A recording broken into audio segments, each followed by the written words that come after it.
बिस्मिल्लाहिर्रहमानिर्रहीम, अस्सलाम वालेकुम। A1 टीवी के साथ मैं हूं मोमिना साजिद। आइए नजर डालते हैं न्यूज़ हेडलाइंस पर।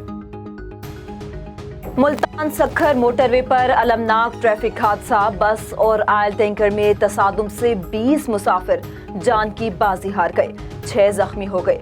बदकिस्मत बस लाहौर से कराची जा रही थी। जलालपुर पीरवाला के करीब बस ड्राइवर की गफलत से बस आयल टैंकर से टकरा गई और दोनों गाड़ियों में आग लग गई। लाशें बस की बॉडी काट कर निकाली गई। शनाख्त के लिए DNA टेस्ट किए जाएंगे। वजीर आजम शहबाज शरीफ का आयल टैंकर हादसे पर अफसोस का इजहार। वजीर आला पंजाब परवेज इलाही ने वाक़े पर अफसोस का इजहार करते हुए कमिश्नर मुल्तान से वाक़े की रिपोर्ट तलब कर ली। सक्खर में कौमी शाहराह पर रोहड़ी इंटरचेंज के करीब मुसाफिर कोच उलट गई। हादसे में 5 अफराद जाम बहक, 25 से ज्यादा जख्मी। पुलिस के मुताबिक लाशों और जख्मियों को हस्पताल मुंतकिल किया जा रहा है। हादसे में मजीद अमवात का भी खदशा है। पाक फौज के जवान भी इमदादी कारवामों में मसरूफ। कराची के इलाके Sarjani town green bus stop के करीब इमारत जमीन बोस। हादसे में जख्मी एक मजदूर अस्पताल में दम तोड़ गया। दीगर 10 अफराद अस्पताल में जेर इलाज। हैवी मशीनरी की मदद से मलबा हटाने का काम जारी है। रिपोर्ट्स के मुताबिक इमारत में मजीद फ्लैट्स बनाए जा रहे थे। मामला अदालत में जेर समाअत भी है। महंगाई से परेशान शहरियों के लिए पेट्रोल मजीद महंगा हो गया। हुकूमत ने पेट्रोल 6 रुपए 72 पैसे फी लीटर महंगा कर दिया। पेट्रोल की नई कीमत 233 रुपए 91 पैसे फी लीटर मुकर्रर। डीजल 51 पैसे सस्ता, कीमत 144 रुपए 44 पैसे मुकर्रर। लाइट डीजल 43 पैसे महंगा, कीमत 191 रुपए 75 पैसे मुकर्रर। वजीर खजाना मुफ्ता इस्माइल का कहना है कि पेट्रोलियम मसनूआत पर 1 रुपया भी नया टैक्स नहीं लगाया। जो कीमतें बढ़ी या कम हुई सिर्फ पाकिस्तान स्टेट ऑयल की खरीद के मुताबिक फैसला हुआ।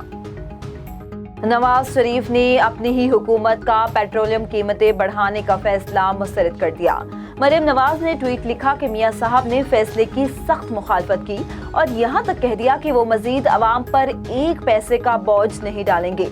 अगर हुकूमत की कोई मजबूरी है तो वो इस फैसले में शामिल नहीं।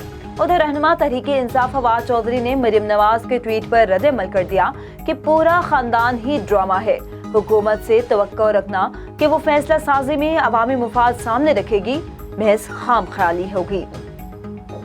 ममनुआ फंडिंग केस में इलेक्शन कमीशन के फैसले के खिलाफ PTI की अपील। इस्लामाबाद हाई कोर्ट ने लार्जर बेंच तश्कील दे दिया।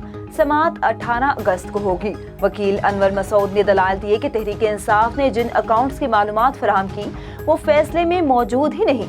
अदालत इलेक्शन कमीशन को PTI के खिलाफ किसी भी कार्रवाई से रोके। अदालत ने कहा कि ये मामला भी लार्जर बेंच देखेगा। शहबाज गिल केस में हुकूमत की दरख्वास्त मंजूर। इस्लामाबाद हाई कोर्ट का सेशन जज को जिस्मानी रिमांड की नजरसानी।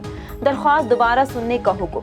आज दलाल के बाद फैसला सुनाते हुए रिमार्क्स दिए। सेशन जज दरख्वास्त सुनकर मेरिट पर फैसला करें। हाई कोर्ट ने शहबाज गिल की बगावत पर उकसाने का मुकदमा खारिज करने की दरख्वास्त पर फरीकैन को नोटिस जारी कर दिए। समाअत आइंदा हफ्ते तक मुलतवी। शहबाज गिल को कहा जा रहा है कि मेरे खिलाफ बयान दो। चेयरमैन PTI इमरान खान का दावा, बोले मेरी किरदार कुशी की जा रही है, जान को भी खतरा है। मैंने शहबाज गिल के साथ कोई कॉल नहीं की, किसी के कांधे पर रखकर बंदूक नहीं जला था। इमरान खान मजीद बोले ये पाक फौज से हमारी लड़ाई करवाना चाहते हैं। जो मेरे हक में बोले ये इसको खामोश कराना चाहते हैं। A1 टीवी से फिल वक्त इतना ही। मजीद खबरों और अपडेट्स के लिए देखते रहिए A1 टीवी। A1 टीवी, सब पे नजर, अंदर की खबर।